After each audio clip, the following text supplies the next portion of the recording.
सलमानी। तारिक अली सलमानी, वाह क्या बात है। तो आप ये बताइए, जैसे अब थोड़ा सा आप धर्म से बात कर लें। नमस्कार, मैं हूं अवधेश, आप लोग देख रहे हैं द हिंदी रिपोर्टर। आज हम जिला बहराइच के मुख्यालय से 60 किलोमीटर की दूरी पे स्थित एक कारीकोट स्थान है जहां पे उपस्थित हैं। यहाँ पे कारीकोट में गंगा दशहरा के उपलक्ष्य में एक मेले का आयोजन किया जाता है जो प्रतिवर्ष होता है। लेकिन ये सिर्फ मेला नहीं है, चूंकि अपनी संस्कृति को, अपनी सभ्यता को एक दूसरे से जोड़े रखने के लिए, एक दूसरे में बांटने के लिए इस तरीके के मेले का आयोजन होता था। लेकिन ये जो मेला है इसका कुछ उद्देश्य अलग है, ये खास उद्देश्य से मेला लगता है। ऐसा कहा जाता है कि राजा जो करिंगा राय के नाम से एक राजा हुआ करते थे, कभी वो उनका जो आवासीय यहाँ पे किला बना हुआ है वहाँ यहाँ पे आया करते थे। लेकिन शायद उनके साथ में ऐसी कोई घटना हुई थी, उस घटना की वजह से जो है यहाँ पे इस मंदिर का निर्माण हुआ और ये माँ काली के स्थान के नाम से मंदिर जाना जाता है। यहाँ पे जो है श्रद्धालु प्रत्येक वर्ष तमाम लाखों की संख्या में यहाँ पे श्रद्धालु आते हैं और वो अपनी मनोकामनाओं को मांग करके यहाँ से जाते हैं। उन लोगों की मनोकामनाएं भी पूर्ण होती हैं। क्योंकि इस जगह का जो है ऐतिहासिक महत्व है, लोगों को पता नहीं इस विषय में। लोग सिर्फ मेला एक मेले के तौर पर देखने आते हैं, लेकिन इसके पीछे का इतिहास क्या है, इसके पीछे के ऐतिहासिक महत्व क्या है, इस मेले के आयोजन करने के पीछे का उद्देश्य क्या है, लोगों को नहीं पता है। ऐसे में हम इसके विषय में चर्चा करेंगे, आपसे बात करेंगे। इसके पहले हम आपको इस मंदिर के अंदर ले चलते हैं और माँ काली का दर्शन करवाते हैं, जिनकी लोग दर्शन करने के लिए लोग प्रतीक्षा करते हैं और हमेशा इनके दर्शन करने के लिए आते हैं। यही वो काली मंदिर है, महामाई का वो मंदिर है जहाँ पे लोग दर्शन करने के लिए आते हैं, अपनी जो है मनोकामनाओं को मांगने के लिए यहाँ पे आते हैं और अपनी मनोकामनाएं पूर्ण करते हैं। यहाँ पे काफ़ी सारे लोग हैं, श्रद्धालु हैं और यहाँ पे महंत जी बैठे हुए हैं, उनसे भी हम जानने का प्रयास करेंगे। एक बार जो है आकर के मंदिर के अंदर हम दिखाते हैं कि ऐसा क्या है। जरा एक मिनट साइड हट जाइए आप लोग, सिर्फ 2 मिनट के लिए। ये वो ऐतिहासिक और प्राचीन मंदिर है। इसके अलावा यहाँ पे लोग जो हैं उपस्थित हैं, उनसे जानने का प्रयास करते हैं। चाचा जी, क्या नाम है आपका? ब्रजमोहन मिश्रा। ये बताइए, ये मंदिर का महत्व क्या है, क्या इतिहास है इसका? और मंदिर का महत्व क्या है? माता जी का मंदिर है। कौन सी माता जी का है? काली मंदिर है। अच्छा, इसके पीछे का इतिहास क्या है? ये कोई इतिहास इसके पीछे जुड़ा हुआ है? ये मंदिर बनने के पीछे का कोई बनने का इतिहास क्या है? ये कम से कम 150 साल के आगे का मंदिर है जी, और वहीं से ये परंपरा चली आ रही है कि जो है मंदिर है। तो 150 साल पहले किसने मंदिर बनवाया? कैसे ये जंगल के बीच में मंदिर? ये राजा यहाँ रहते थे। के बारे में कुछ जानते हैं? ये मंदिर के जाने पूर्व जान सकते हैं, हम तो नहीं जान सकते, लेकिन पूर्वज तो जानते हैं। आप क्या जानते हैं? मंदिर बढ़िया है। पूर्वज तो बहुत कुछ जानते हैं, आप क्या जानते हैं? ये बता सकते हैं, करम सिंह राजा थे, हाँ, उन्हीं को बनवाया हुआ है। करम सिंह राजा ने बनवाया है। जी। तो आप लोग आते हैं, पूजा करने आते हैं डेली? जी। साफ सफाई डेली करते हैं? जी। अच्छा, कभी कोई मनोकामना मांगी है? जी, अच्छी पूरी हुई। पूरी होती है? मेरे सामने कई लोग आए, उनकी मनोकामना पूरी, जबान चढ़ा, उनकी जबान से आँखी से नहीं दिखा था, आँखी से दिखने लगे। अच्छा, ये भी है। बीमार था, अच्छा हो गया। भाई हमारे सामने माता जी के समक्ष में बहुत अच्छी मानता है, बहुत मानता, सच्ची माता जी। धन्यवाद। चलिए आइए, ठीक है, हम और लोगों से बात करते हैं। चाचा, क्या नाम है?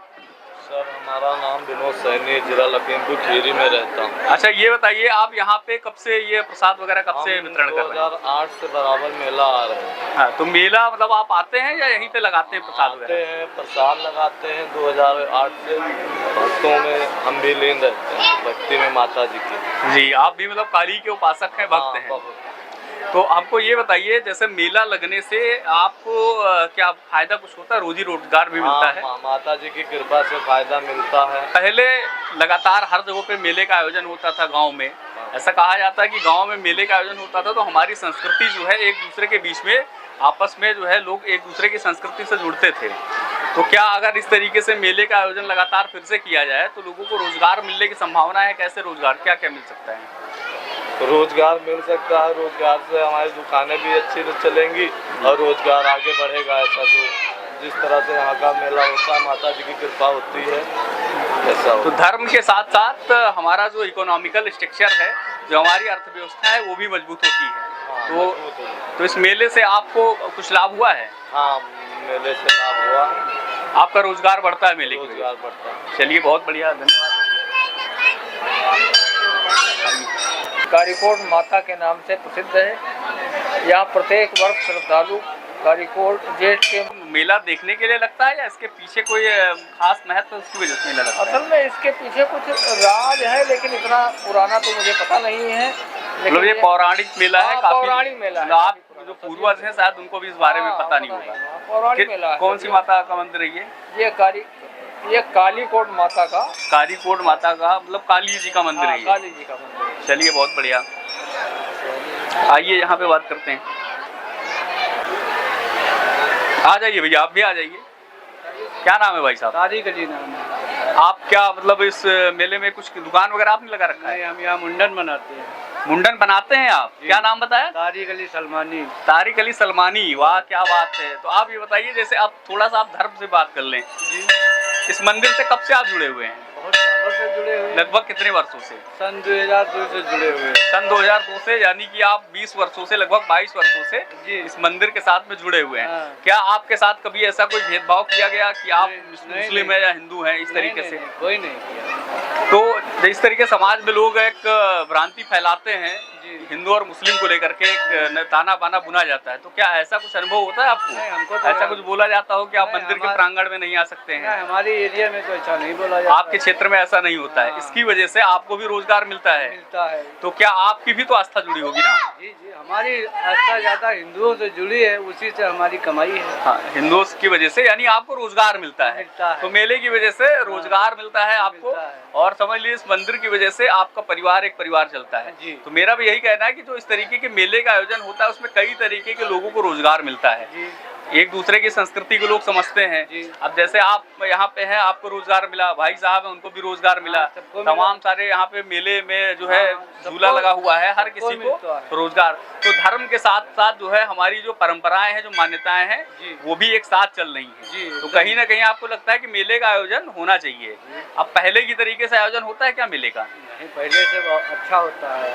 पहले गांव गांव मेला होता था। हाँ, पहले गांव गांव होता था, लेकिन अब यहाँ जो है पूरे गांव समाज से जुड़ा हुआ तो मेला। अब आपके गांव में पहले कोई मेला वगैरह लगता था? नहीं, यही मेला लगता है। अच्छा, आपके गांव में यही मेला लगता है। तो इस मंदिर के ये महामाई काली का ये मंदिर है, और इसकी काफ़ी सारी विशेषताएं हैं, काफ़ी सारी चीज़ें इसके साथ में, एक इतिहास पूरा समेटे हुए है ये क्षेत्र, ये मंदिर। और इसके इतिहास के विषय में, इस मंदिर की महानता के विषय में, और श्रद्धालुओं की मनोकामनाओं के विषय में हम महाराज जो यहाँ के महंत जी हैं, योगेंद्र नाथ मिश्र जी, योगेश्वर नाथ मिश्र जी हमारे साथ में हैं। हम इनसे जानने का प्रयास करेंगे कि इस मंदिर उर्फ योगेश्वर नाथ मिश्र जी उर्फ विनोद मिश्रा जी, इस क्षेत्र में विनोद मिश्रा जी के नाम से जाने जाते हैं। हम आपसे जानने का प्रयास करेंगे कि वास्तव में ये मंदिर सिर्फ मेले का आयोजन देखने के लिए मेले के तौर पे होता है, या इसके पीछे का कोई इतिहास है, इस मंदिर को बनाने के लिए पीछे का क्या इतिहास रहा है, इसके विषय में आपसे जानने का प्रयास करेंगे कि ये मंदिर, इस मंदिर का इतिहास क्या है। देखिए, इतिहास तो बहुत पुरानी है और उसके विषय में आज तक कोई विशेष लेखा जोखा उसका मिला नहीं। बस ये मौखिक जो हमारे बुजुर्ग हैं, जिनके द्वारा हमें ज्ञात होता है, कुछ जो बातें ज्ञात हुई हैं कि ये मठ बहुत पुराना है। राजा करिया के समय, जिनका नाम करिंगा राय था, जिनका आवासीय किला यहाँ पर था, वो जब अपने वहाँ से आते थे तो यहाँ आवास पे अपने रुकते थे, जंगल में शिकार इत्यादि करते। कहा राजाओं का पहले का शौक था शिकार करने का, वो आते थे तो शिकार इत्यादि करते थे। ऐसी स्थिति में राजा करिया को वन में शिकार करने के दौरान एक छोटी सी कन्या का संपर्क हुआ, मुलाकात हुई जी। और उन्होंने उस कन्या से पूछा, जिसकी उम्र 2.5-3 साल के आसपास बताई जा रही है जी। राजा करिया ने पूछा कि बेटी आप इस जंगल में क्या कर रही हैं? कन्या ने जवाब दिया कि आप बताइए क्यों पूछते हैं।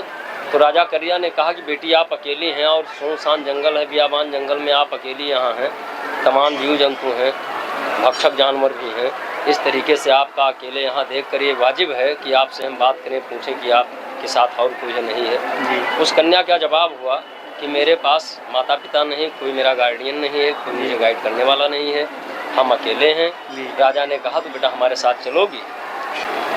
कन्या ने जवाब दिया कि हम आपके साथ चलेंगे, आप हमारी सेवा करेंगे?